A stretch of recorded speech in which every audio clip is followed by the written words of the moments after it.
Assalamualaikum warahmatullahi wabarakatuh. Waalaikumsalam warahmatullahi wabarakatuh.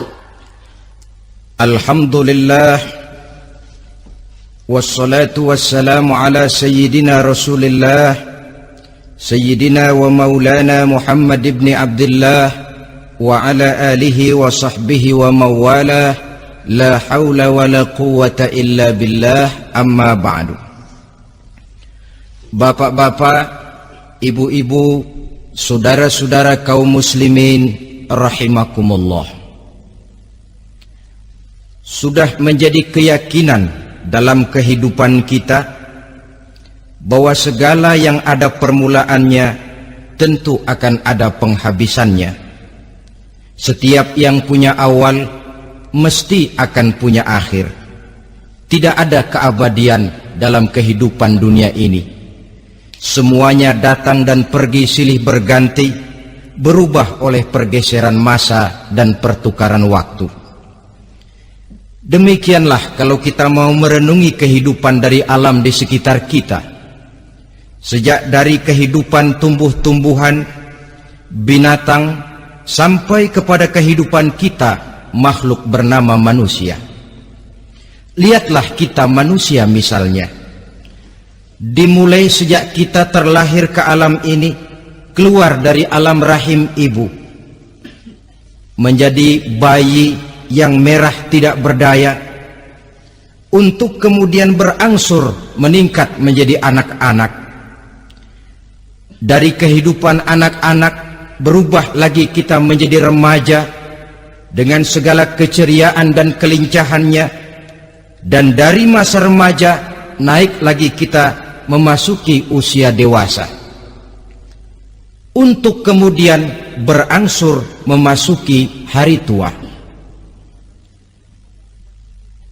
Lalu setelah kita memasuki hari tua, sehari, seminggu, sebulan, setahun, sampailah kita kepada batas waktu yang telah ditentukan oleh Allah, yang dinamakan ajal, dan bertemulah kita dengan yang disebut maut.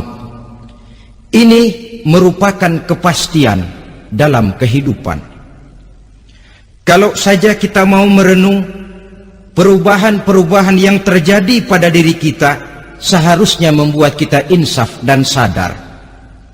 Dikala remaja kita begitu lincah, punya rambut yang hitam ikal berderai, punya lesung di pipit, punya senyum yang indah menawan setiap orang yang melihat, punya kulit yang kencang dan bersih.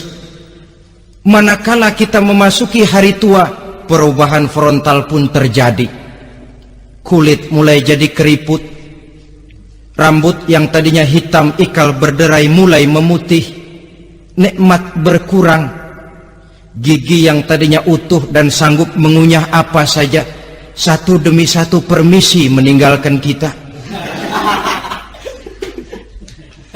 Sangat boleh jadi dikala remaja kita senyum semua orang terpikat, dikala hari tua dengan kulit yang keriput dan gigi yang tidak ada lagi, manakala kita senyum mungkin orang bakal lari dari sekitar kita. Kemana keindahan yang tadinya begitu menawan? Kemana senyum lesung pipit yang tadinya menarik perhatian orang?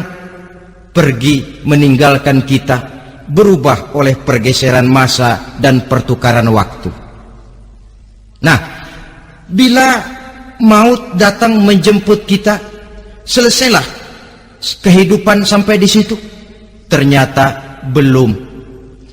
Kalau lahir merupakan perpindahan hidup dari alam rahim ke alam dunia, maka mati hakikatnya merupakan perpindahan hidup dari alam dunia ini ke alam kehidupan yang berikutnya, yang dinamakan dengan alam barzah. Andai kata hidup cuma sekali, secara moral kita sanggup berkata, alangkah tidak adilnya Tuhan. Kenapa? Dalam kehidupan ini kan aneka ragam terjadi. Ada orang yang zolim, ada orang yang dizolimi, ada orang yang membunuh, ada orang yang terbunuh, ada orang yang kaya, ada orang yang miskin, Ada orang yang jujur, ada orang yang menghalalkan segala cara, sehingga banyak ketidakadilan yang terlepas daripada pengadilan dunia. Lalu orang pun bilang, di dunia ini katanya banyak pengadilan tapi sulit keadilan. Di dunia ini mudah mencari pengadilan tapi sulit untuk mencari ketidakadilan. Andai kata hidup cuma sekali, tidak akan ada hidup sesudah hidup yang sekarang ini. Bagaimanakah nasib mereka yang lepas dari pengadilan dunia ini? Alangkah tidak adilnya Allah, andai kata tidak ada kehidupan sesudah hidup yang sekarang. Tentulah akan terjadi di mana orang menghalalkan segala macam cara untuk mencapai tujuan. Yang penting kan saya kaya, yang penting kan saya punya jabatan dan kedudukan tinggi. Kalau perlu jilat atas, kalau perlu sikut kiri kanan, sikut kiri kanan, kalau perlu injak bawah, injak yang bawah. Ini prinsip daripada orang-orang komunis, dan pantas karena mereka tidak percaya kepada kiamat, pantas karena mereka tidak percaya akan adanya kehidupan sesudah hidup yang sekarang ini. Maka saya menghimbau kepada seluruhnya, kita sudah kadung menyepakati negara ini berdasarkan Pancasila. Kita sudah kadung konsensus bahwa PKI dengan seluruh ajarannya tidak punya hak hidup di bumi Pancasila yang kita cintai ini. Maka salah satu ajaran PKI tujuan menghalalkan cara. Kita orang Indonesia yang berbudi pekerti luhur, yang punya nilai budaya tinggi, janganlah sampai mencaci PKI, membubarkan PKI, mengutukkan PKI, tapi dalam kehidupan sehari-hari prakteknya prinsip komunis kita pakai. Apa itu? Tujuan menghalalkan cara. Asal sudah tujuan tercapai, cara apapun saja halal. Itu pandangan hidup orang yang tidak percaya kepada adanya hari akhirat. Sebagai muslim yang yakin akhirat ada, kiamat pasti akan datang. Hidup tidak cuma sekali. Maka kalau kita zalim, kalau kita berbuat aniaya, kalau kita melakukan korupsi, kalau kita merugikan orang lain, boleh jadi kita terlepas daripada pengadilan dunia. Tapi ingatlah, kita tidak akan pernah lepas dari pengadilan Allah, pengadilan Qadhi Rabbul Jalil, di mana kita akan diadili dengan seadil-adilnya, dan tidak satu perbuatan yang bersifat salah, yang bagaimanapun kecilnya, yang akan lepas dari pengadilan di akhirat itu nanti. Pantas saja kalau satu hari malaikat Jibril datang menasehati Rasulullah sallallahu alaihi wasallam, yang artinya juga menasehati kita semua. Apa kata malaikat Jibril kepada baginda Nabi? Ya Muhammad, ish ma syi'ta fa innaka mayyitun. Hai Muhammad, hiduplah semau kamu, tapi jangan lupa kamu pasti akan mati. Kalau memang dilarang tidak terlarang, dicegah tidak tercegah, kamu mau melaksanakan hidup menurut maumu sendiri, persilakan, hiduplah menurut mau dan gayamu. Tapi jangan lupa, fa innaka mayyitun, satu saat kau pasti bakal mati. Dan mati itu bukan akhir dari segalanya, dia babak baru bagi kehidupan selanjutnya. Silakan hidup menurut maumu, tapi jangan lupa kau pasti akan mati.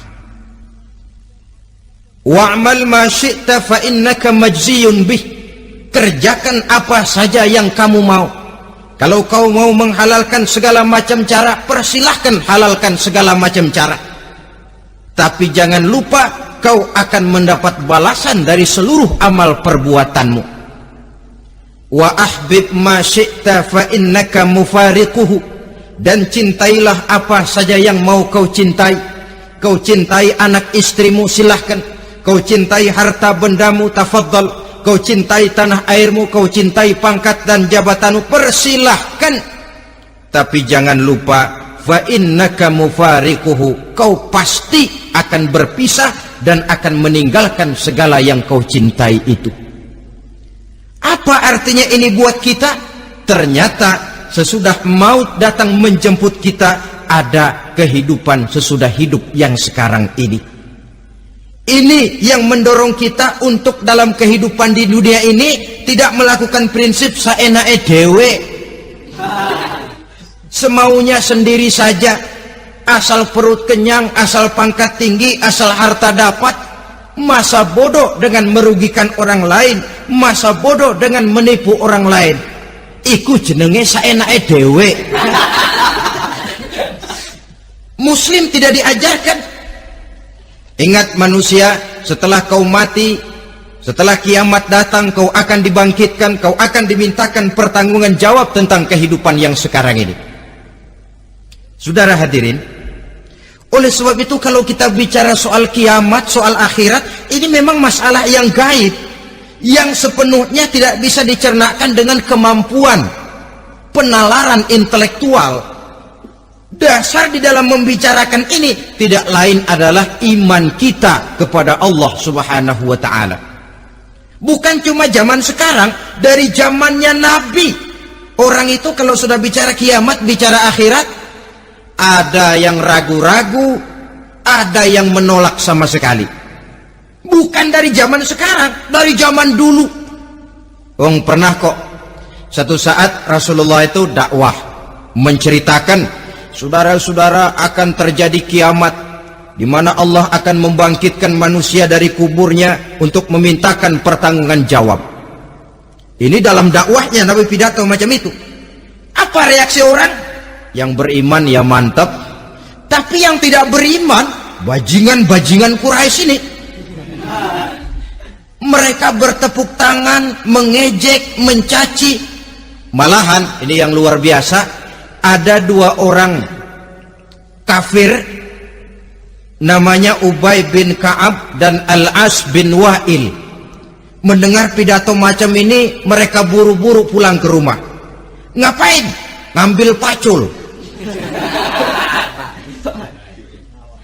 Lalu berangkat nyari kuburan tua. Dia gali itu kuburan, tulang-tulangnya diangkut, dibawa ke depan Nabi. Ya Muhammad, tulang-tulang yang udah hancur begini, siapa yang bisa ngidupin lagi? Yang macam-macam aja kamu Muhammad, nggak rasional, nggak masuk akal. Allah menjawab. Apa kata Allah? وَضَرَبَ لَنَا مَثَلًا وَنَسِيَ خَلْقَهُ قَالَ مَنْ يُحْيِي الْعِظَامَ وَهِيَ رَمِيمٌ قُلْ يُحْيِيهَا الَّذِي أَنْشَأَهَا أَوَّلَ مَرَّةٍ وَهُوَ بِكُلِّ خَلْقٍ عَلِيمٌ. Mereka memberikan perumpamaan kepada kami, kata Allah. Mereka melupakan asal kejadiannya. Mereka bertanya, siapa yang sanggup menghidupkan tulang belulang yang sudah hancur kayak begini? Qul yuhyiha allazi ansha'aha awwala marrah. Katakan kepada mereka Muhammad, yang akan menghidupkannya adalah dia yang telah menciptakannya pertama kali dulu. Kalau dia sanggup menciptakan, dia tentu lebih sanggup lagi untuk mengembalikan reproduksi ciptaan itu sebagaimana semula. Yang paling kasihan yang ragu-ragu. Akhirat itu ada apa enggak sih? Kiamat itu ada apa enggak sih? Lantaran ragu-ragu, terombang-ambing dia antara harapan dan putus asa, antara kenyataan dan idealisme. Ada yang buta sama sekali 100% terhadap keadaan-keadaan sesudah mati. Perhatian mereka hanya tercurah kepada kehidupan sebelum mati. Yang mereka perhatikan siang dan malam tidak lebih daripada urusan perut. Pergi pagi, pulang sore, peras keringat, banting tulang. Cuma soal makan, soal minum, soal pakaian, soal kendaraan, soal rumah tangga, soal anak, soal istri. Yang mereka pentingkan hanya soal-soal politik misalnya, ekonomi, pembangunan dan industri. Untuk soal-soal kayak begitu, giat betul. Habis seluruh waktu untuk memikirkan meningkatkan kebudayaan, politik, sosial, ekonomi. Kadang-kadang kurang tidur, kurang istirahat, berkeliaran ke sana kemari ke tempat yang jauh-jauh, sampai kadang-kadang terkena stres, penyakit darah tinggi, ginjal, liver, untuk memikirkan hal-hal yang semata-mata karena dunia saja. Lantas boleh jadi mereka mendapatkan kekayaan yang berlimpah ruah, mendapatkan kedudukan yang tinggi, nama yang semerbak, dikenal orang di barat dan di timur, di utara dan di selatan. Tetapi alangkah kecewanya mereka jikalau datang ajal menjemput nyawa, mati mereka, meninggalkan harta yang banyak, nama yang masyhur, mereka disebut dengan jasa-jasanya. Radio memberitakan, TV menyiarkan, koran-koran memuat, bahkan nama mereka kadang-kadang dikenang 2-3 tahun setelah wafatnya. Tetapi dalam pada itu roh mereka merintih, mengeluh, menderita, karena dilemparkan oleh Allah ke tempat-tempat yang kotor, penyesalan yang sudah tidak akan ada gunanya lagi. Saudara-saudara kaum muslimin rahimakumullah, oleh karena itu kehidupan akhirat bukanlah dongeng dan takhayul, bukan khurafat dan hayalan. Kehidupan akhirat, hari kiamat adalah kebenaran dan kepastian. Dalam surah Al-Hajj ayat ke-7, Allah Subhanahu wa taala menyatakan, wa anna as-sa'ata atiyatun la raiba fiha wa anna Allah yab'atsu man fil qubur, dan bahwasanya kiamat itu sesungguhnya adalah sesuatu yang pasti dan tidak ada keraguan-raguan lagi di dalamnya, dan bahwasanya Allah sungguh-sungguh akan membangkitkan manusia dari kuburnya masing-masing. Nah, kalau kita sudah yakin kiamat sesuatu yang pasti adanya, akhirat sesuatu yang pasti adanya, dari mana pembicaraan tentang kiamat ini kita mulai? Tentu dari diri kita. Marilah kita mencoba melihat proses perjalanan hidup ini sampai kita memasuki kiamat. Hadirin, tidak ada makhluk secantik manusia. Tidak percaya? Pernah keragunan? Nah, saudara masuk ke kebun binatang, segala macam makhluk ada di situ, ratusan macam jenis binatang. Bandingkan dengan saudara, kira-kira cakep mana?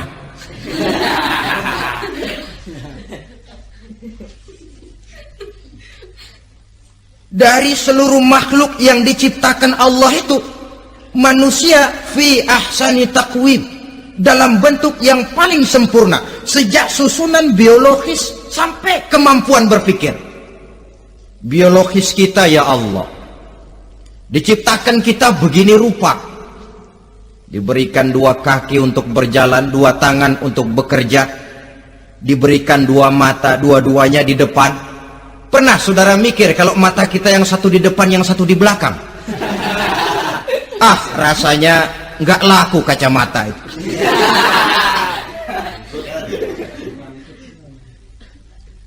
Diberikan hidung dengan 2 lubang, tahu betul Allah ke bawah lagi lubangnya. Coba pikir kalau lubang hidung kita menghadap ke atas, aduh, kalau musim hujan repot jagain hidung. Laqad khalaqnal insana fi ahsani taqwim. Sungguh telah kami ciptakan manusia dalam bentuk kejadian yang paling sempurna ketimbang makhluk-makhluk Allah lainnya.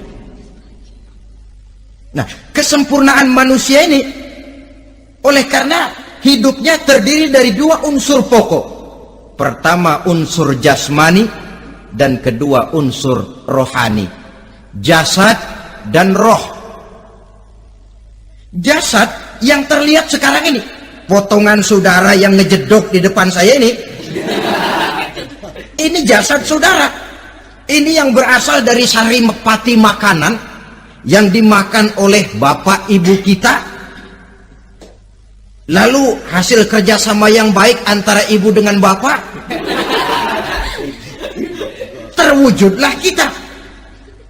Kalimat langsungnya, jasad ini berasal dari tanah yang tadi berubah dari bayi, remaja, dewasa, meningkat hari tua. Yang berubah itu jasmani kita. Kenapa? Karena jasmani itu materi, benda, daya tahannya terbatas. Dia berubah oleh pergeseran masa dan pertukaran waktu. Apa ada orang makin tua makin cakep? Jasmani oleh karena dia materi, dia berubah oleh pergeseran masa dan pertukaran waktu. Nah, yang menyebabkan jasmani itu bergerak karena ada roh di dalamnya. Ini yang menyebabkan kehidupan. Ini yang menjadi sumber kehidupan, pusat kesadaran dan pengertian dalam kehidupan manusia. Tanpa roh dalam diri kita, maka jasad kita, pernah lihat orang mati?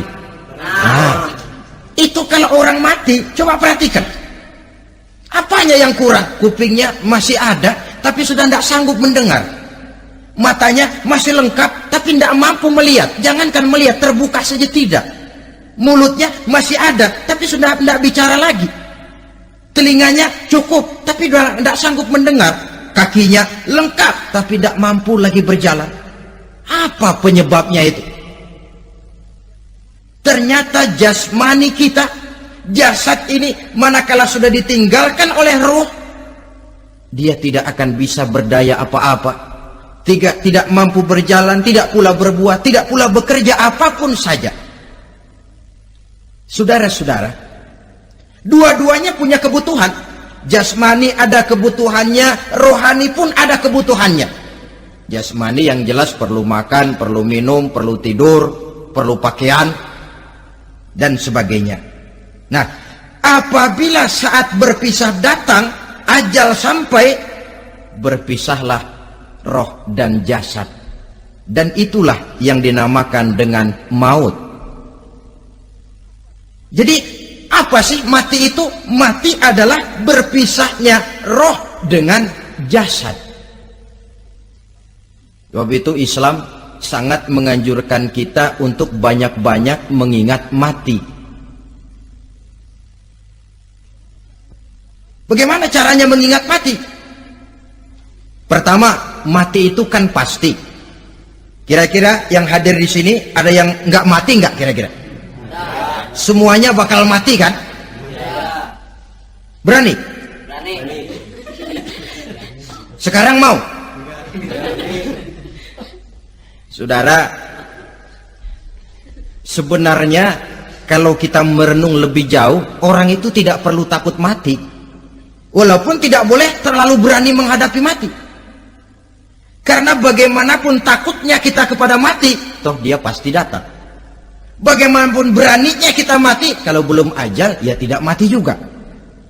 Jadi muslim itu kan harus berani menghadapi hidup dan tidak takut menghadapi mati. Mati adalah sesuatu yang pasti. Muslim dianjurkan banyak-banyak mengingat mati dalam kehidupan. Caranya bagaimana? Pertama, berziarah nengokin teman yang sakit. Ya? Suka nengokin teman yang sakit enggak? Oh, itu pahalanya kata Nabi. Menengok orang yang sedang sakit lebih afdol daripada sholat sunnah 1000 rakaat. Apa pernah saudara sembahyang sunnah sampai 1000 rakaat? Nengokin orang sakit pahalanya lebih afdol daripada itu. Kenapa menengoki orang sakit mengingatkan kita kepada mati? Iya ya, ini teman saya yang kemarin seger banget, bercanda sama saya, ketawa sama-sama, sekarang terbaring tidak berdaya, hilang kemampuannya, hilang keceriaannya, sakit. Iya kalau sembuh, kalau ajal, iya sekarang giliran dia, kalau jatuh ke saya. lalu menghibur teman dengan kata-kata yang enak yang akan mendatangkan sugesti supaya dia cepat sembuh. Jangan nengokin orang sakit jujur, sakit apa lu? Perut. Emang teman gua kemarin sakit begini mati ya? Wah, itu orang bisa jadi shock lantaran etika kita tidak akan sampai ke sana. Menjenguk orang sakit akan mengingatkan kita kepada mati. Apalagi ziarah kubur. Ada yang orang tuanya sudah meninggal? Nah, kalau ada, ya tidak bisa tiap hari, sekurang-kurangnya seminggu sekali, Jumat pagi misalnya, ziarah kita ke kubur. Sehingga kalau kita masuk kubur kan ada etikanya. Assalamualaikum ya ahlal kubur wa inna insyaallahu bikum lahikun. Hai penduduk kubur, keselamatan bagi kamu dan kami yang masih hidup sekarang ini insya Allah pasti bakal nyusul kamu.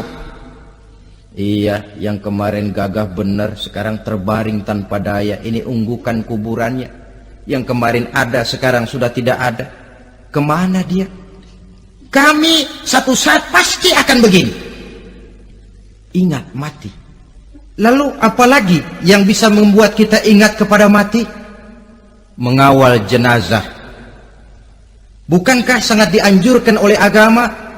Bahkan kalau bisa sejak mengurusnya, memandikannya, mengkafankannya, menyolatkannya untuk kemudian mengantarnya ke kubur. Hari ini saya antar dia ke kubur, besok boleh jadi saya yang diantar orang. Hari ini saya solatkan dia, besok boleh jadi saya yang disolatkan orang.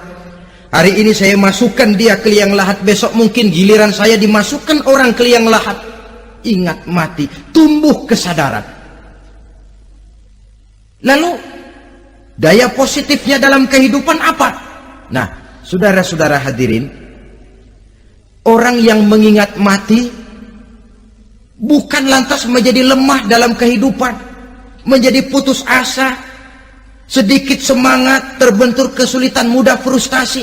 Bukan itu tujuannya kita diperintah mengingat mati. Jelasnya Islam menganjurkan kita untuk mengingat mati guna maksud-maksud yang positif, supaya orang lalu sadar hidup ini cuma sebentar. Maka mumpung hidup, nah ini mumpung, tapi mumpung yang baik. Mumpung hidup, maka hidup yang singkat ini harus saya pergunakan dengan sebaik-baiknya, melakukan kebajikan yang sebanyak-banyaknya, menjauhkan rasa malas, menunggu keajaiban yang datang dari langit, berleha-leha, bermain-main, sementara maut kalau dia datang tidak pernah main-main.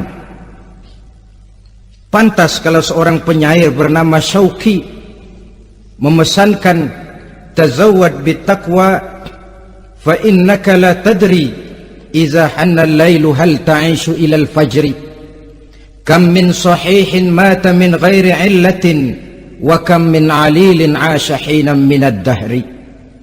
Persiapkan dirimu dengan takwa, sebab kamu tidak tahu apabila malam datang kamu masih bisa hidup apa enggak besok pagi.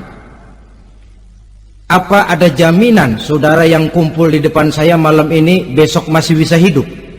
Tidak. Ada jaminan? Tidak ada sama sekali. Kam min sahihin mata min ghairi illatin. Berapa banyak orang sehat mati nggak pakai sakit lagi. Sebabnya kadang-kadang ringan saja. Ada yang cuma jatuh di kamar mandi mati. Ada yang cuma ketiban pensil. Iya, kalau ketiban pensil 3 peti masa nggak mati. Ta'addadatil asbab wal mautu wahid. Sebabnya boleh jadi macam-macam, tapi mati satu juga, yaitu mati. Dia seperti kelapa yang terlalu tua jatuh ke bawah, yang kembang baru keluar pun jatuh ke bawah. Itulah mati. Dia datang menjemput yang bayi, dia datang mengambil yang anak-anak, dia datang juga kepada yang remaja, kepada yang dewasa, kepada yang tua sekalipun. Jangan yang remaja lalu berpikir, gua rasanya masih jauh banget mau mati. Ini sesuatu yang pasti yang kita tidak pernah diberitahu kapannya. Kalau dikasih tahu kapannya kan kita bisa, umpama malaikat maut datang ke rumah saya, saudara Zainuddin kau mati 80 tahun lagi. Oh saya kan berhitung, masih lama, poya-poya aja dulu Tapi ini tidak pernah diberitahu kepada kita. Lantaran tidak diberitahu itulah kita perlu bersiap-siap dengan selalu mengingat-ingat mati yang mendorong kita untuk berbuat positif. Satu contoh peringatan mati yang mendatangkan positif pada peristiwa ketika turun perintah hijrah. Ketika di Mekah sudah terpepet turun perintah hijrah. Ini sahabat yang berangkat hijrah, jangan dikira semua bulat hati. Ada yang mikir, kalau saya hijrah berangkat dari Mekah ke Madinah, nanti di tengah jalan dicegat oleh kafir Quraisy lalu dibunuh, mati saya. Takut mati. Allah peringatkan, kullu nafsin za'iqatul maut. Kamu disuruh hijrah saja takut mati, padahal kamu tahu semua yang hidup bakalan mati. Diam saja di Mekah mati, hijrah ke Madinah pun akan mati. Mendengar ayat ini, Sayyidina Umar bin Khattab seperti dibakar semangatnya. Kalau sebagian sahabat hijrah sembunyi-sembunyi, beliau mau hijrah itu malah bajingan Quraisy dikumpulkan dekat Ka'bah. Pidato, ya ma'syara Quraisy, dedengkot Quraisy, dengerin. Besok pagi yang namanya Umar bin Khattab mau hijrah dari Mekah ke Madinah. Siapa yang kepengen kepalanya berpisah dengan badannya, persilahkan cegat Umar di jalanan. Besok dengan tenang dia berangkat hijrah, gak ada yang berani nyegat. Tuh Quraisy juga barangkali mikir, gue ngapain nyegat penyakit. Begitu ingat mati, timbul semangat juang, timbul semangat berbuat. Ini ingat mati yang positif, bukan yang melemahkan semangat. Dah jangan kerja rajin-rajin dah, lu bakalan mati. Ini ingat mati yang salah pasang. Ingat mati seharusnya mendorong manusia untuk berbuat lebih tekun. Allah memberikan peringatan, qul innal mauta alladzi tafirruna minhu fa innahu mulaqikum. Katakan, maut yang kamu akan melarikan diri daripadanya, yang kamu takuti benar dia pasti akan datang menjemput kamu. Saudara-saudara hadirin yang saya hormati, datangnya memang tidak kita harapkan yang namanya maut, tapi sekali dia datang tidak ada pintu tempat kita lari. Dia memang tidak pernah kita undang, tapi sekali dia datang mengetok pintu, kekuatan apa yang bisa menolak? Dia sebuah tanda seru dalam kehidupan. Apa yang menyebabkan orang takut mati? Pertama barangkali karena dia tidak tahu bagaimana kehidupan sesudah mati. Alam kubur gelap, alam akhirat gelap, sehingga dia bingung. Lantaran bingung lalu jadi takut. Yang kedua boleh jadi oleh bayangan-bayangan dosa yang pernah dia kerjakan di dunia ini. Kerjanya cuma menumpuk dosa. Dia gembira, bahagia, tertawa di atas tumpukan dosanya, merasa segan berpisah dengan seluruh kehidupan ini, sehingga boleh jadi maut adalah sesuatu yang ditakutkannya benar dalam kehidupan. Tapi bagaimanapun takutnya, tidak ada tempat lari dari dia. Dalam ayat lain Allah jelaskan, aynama takunu yudrikumul mautu walau kuntum fi burujim musayyadah. Di mana saja kamu berada, dalam benteng yang paling tangguh sekalipun, maut pasti akan datang menjemput kamu. Nah, bagaimana caranya maut datang menjemput kita? Bila datang dia, sang malaikat pencabut nyawa, malaikat Israel namanya, hendak mengambil ruh kita. Dalam suasana macam begitu, di akhir kehidupan dunia, dalam berhadapan dengan sakaratul maut, terbagilah manusia dalam dua bagian besar. Pertama, yang menghadapi sakaratul maut itu dengan husnul khatimah, baik di akhirnya, sehingga pada saat ruhnya berpisah dengan jasadnya, kelihatan dia seperti senyum, mukanya cerah. Bahkan sebelum itu boleh jadi dia sempat meninggalkan pesan-pesan yang baik. Ada yang sempat azan, ada yang sempat baca Quran. Pernah kan nemui orang yang mau mati seperti itu? Yang sempat azan, yang sempat baca Quran, yang sempat meninggalkan wasiat-wasiat yang baik. Sebab apa? Malaikat maut datang menjemput mereka juga dengan baik-baik. Dicabut ruhnya perlahan-lahan, tapi sungguh pun perlahan-lahan. Pedihnya, sakitnya tetap tiada tara.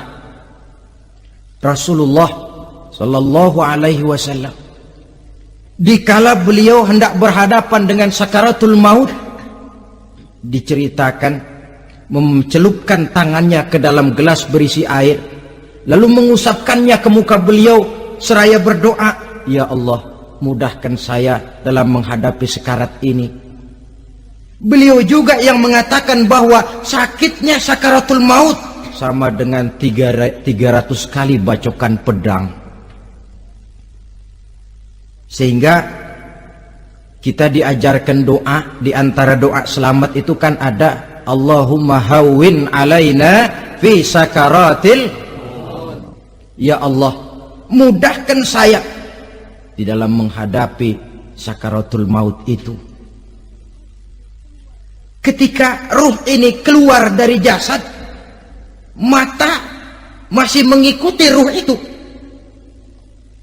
Sehingga kadang-kadang ada yang matanya terbelalak dan tidak sempat ditutup, terbuka terus, mengikuti ruh itu keluar dari jasadnya. Adapun golongan kedua, manusia yang ketika berhadapan dengan sakaratul maut mendapatkan su'ul khatimah, jelek di penghabisannya, sekaratnya sudah setengah mati, lalu jelek juga di akhirnya, mati dalam keadaan yang tidak baik, tidak terpuji. Ada yang lagi megang kartu, mati. Ada yang lagi di tempat ngadu ayam, mati. Ada yang lagi di tempat pelacuran, mati. Ada yang lagi megang botol minuman keras, mati. Nih barangkali malaikat maut gemes banget nariknya, lu bajingan, lu tarik terus dari mati su'ul khatimah. Makanya bagus itu. Kadang-kadang di majelis-majelis taklim kan sering dibaca, ya Allah biha, ya Allah biha, ya Allah bihusnil khatimah. Kan ada itu? Ada enggak? Saudara hadirin, mohon agar oleh Allah kita diberikan husnul khatimah, baik di saat ruh akan berpisah dengan jasad. Ini sesuatu yang pasti. Sang malaikat maut datang menjemput nyawa. Setelah ruh berpisah dari badan, maka tinggallah sang badan, ditangisi oleh semua yang kita tinggalkan. Sehingga kepada putrinya Fatimah, ketika malaikat maut datang hendak menjemput baginda Nabi, beliau berkata kepada anaknya, Fatimah, kamu tahu siapa yang datang? Saya tidak tahu, Bapak. Yang datang hadimul lazat, itu dia yang menghancurkan seluruh kesenangan dunia. Wa qati'us syahwat, yang memisahkan kita dengan seluruh yang kita cintai. Dia malaikat maut, Pak. Manakala jasad sudah ditinggalkan oleh ruh, itulah yang dikerubungi orang.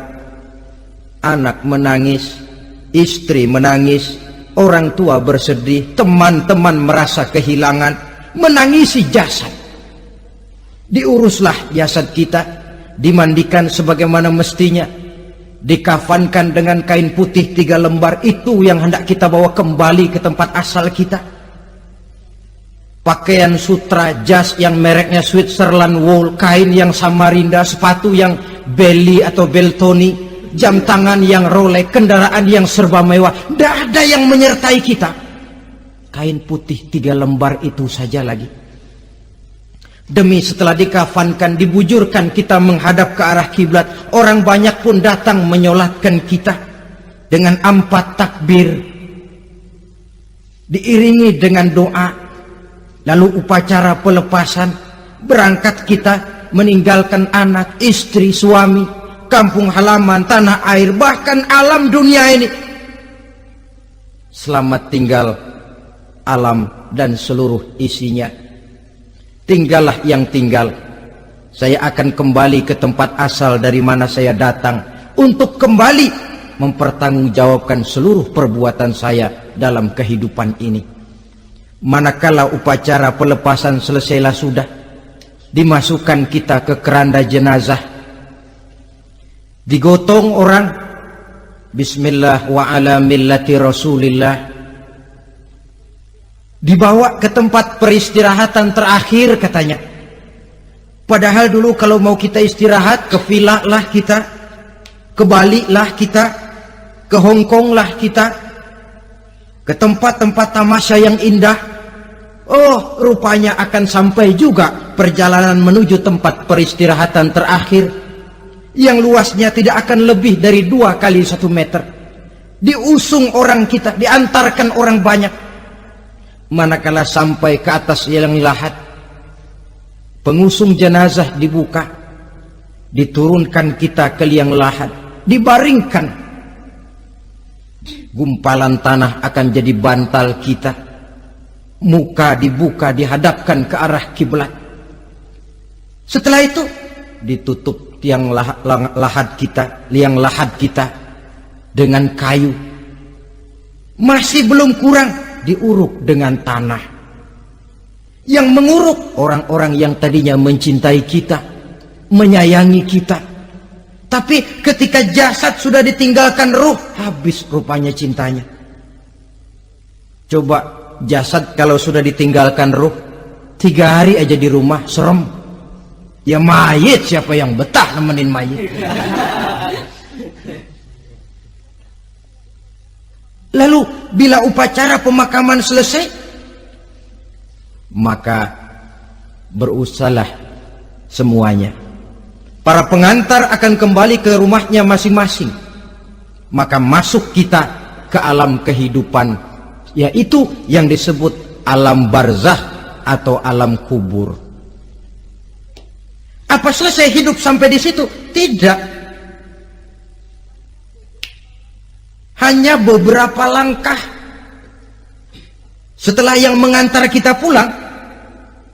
Diriwayatkan dalam hadis Bukhari dan Muslim, bila seseorang sudah diletakkan di kuburnya, lalu yang mengantar kembali pulang, maka roh si mayit akan dapat mendengar bunyi terompah orang yang pulang itu. Bunyi terompahnya terdengar. Datang 2 malaikat menanyakan dia dengan pertanyaan-pertanyaan yang kalau bisa dijawab dengan betul, 2 malaikat yang bernama Munkar Nakir akan bilang, jawabanmu betul, tenanglah kau di sini, naumatal arus, tidurlah kau di sini seperti tidurnya pengantin. Orang yang baik-baik di alam kuburnya akan mendapat nikmat kubur, sehingga masa penantian yang lama. Sebab jangan lupa, kita masuk ke kubur itu kan menunggu sampai datangnya hari kiamat. Jadi kalau kiamat umpama masih 1000 tahun lagi, ya 1000 tahun kita menunggu. Orang yang baik-baik penantian di alam kubur, kata malaikat, naumatal arus, tidurlah kamu seperti tidurnya pengantin. Bagaimana sih tidurnya pengantin? Nggak berasa. Iya, kata anak sekarang, endah aja udah. Begitu mendusin pagi, kata lakinya, malam sebentar bener ya Neng. Sebentar betul katanya malam. Iya, tentu saja tidak terasa. Kenapa? Dia tidak pernah memikirkan waktu, terbawa oleh kenikmatan dan kelezatan yang dirasakannya dalam kehidupan.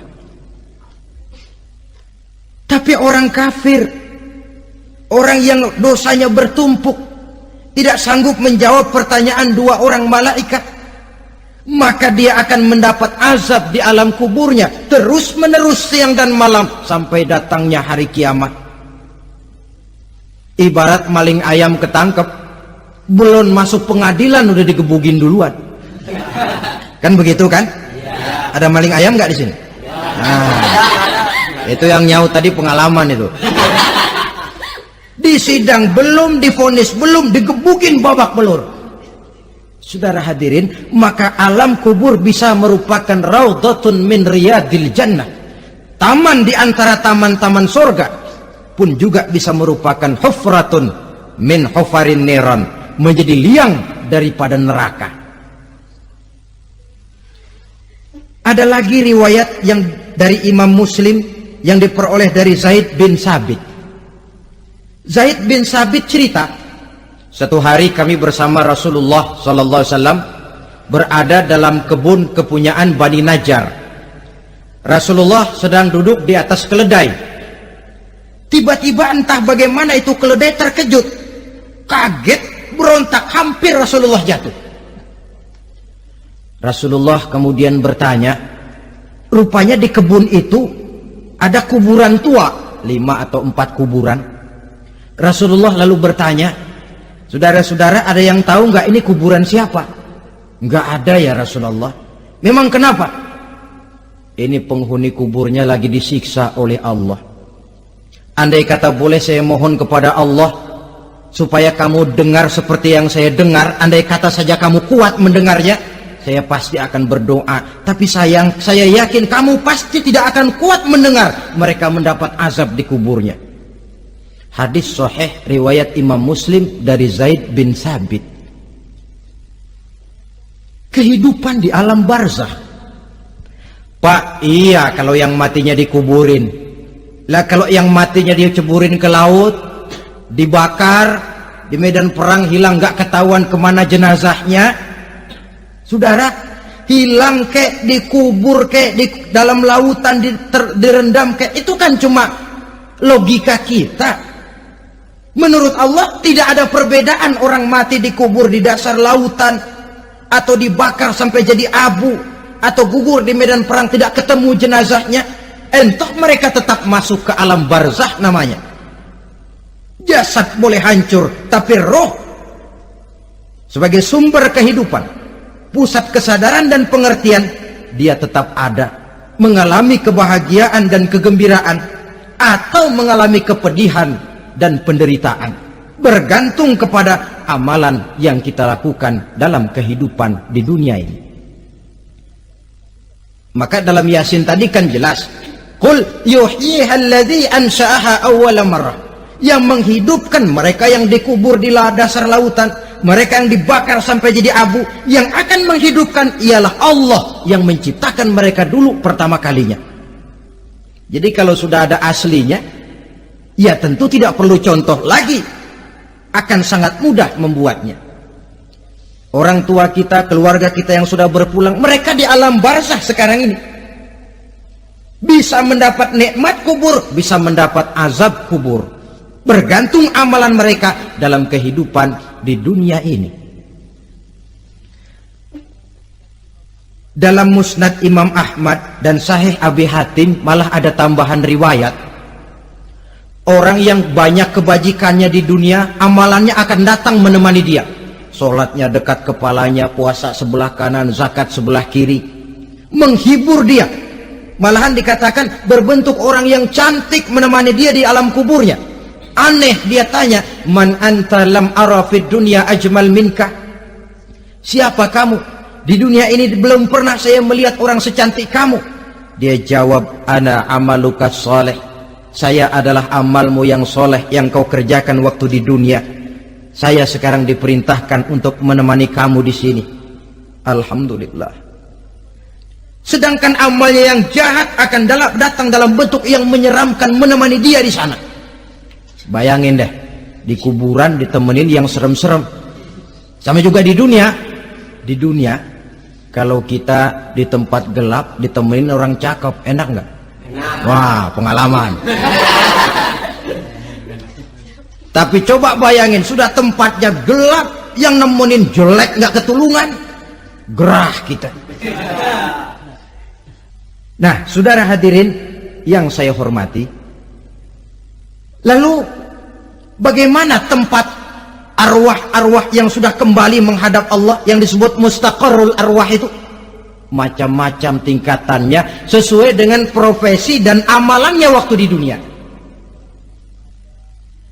Ada roh-roh itu yang setelah pisah dengan jasad, artinya mati, ditempatkan di tempat yang disebut a'la iliyin, tempat yang tertinggi.